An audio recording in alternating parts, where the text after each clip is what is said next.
Atlantis finally found. This is known as the Richat structure.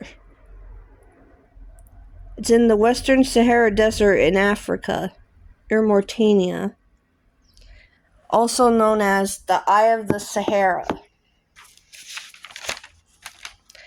What's so spectacular about this is that it just so happens to match what Plato had described as the lost ancient city of Atlantis.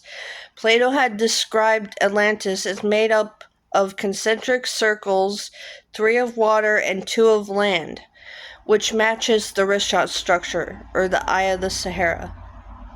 It also was said to have an opening to the sea at the south. If you look at it from a satellite imagery, you can clearly see that water had ran through it. What people don't realize is that Sahara, Africa, up until about 4,500 to 5,000 years ago, was totally green. It was tropical and it had one of the largest networks of rivers ever known to exist. It was said to have mountains to the north, and you just so happen to have mountains called the Atlas Mountains to the north. It goes further than that. It turns out that the Sahara Desert is one of the least studied places on Earth. See, this is the Atlas Mountain chain by the Richat structure. Atlantis has finally been found. Now this is a map by Herodotus in 430 BC.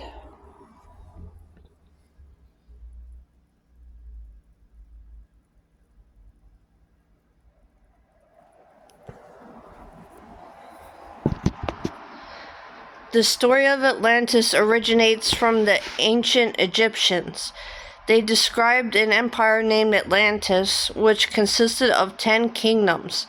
The capital of Atlantis was on an island which consisted of 3 rings of water and 2 of land.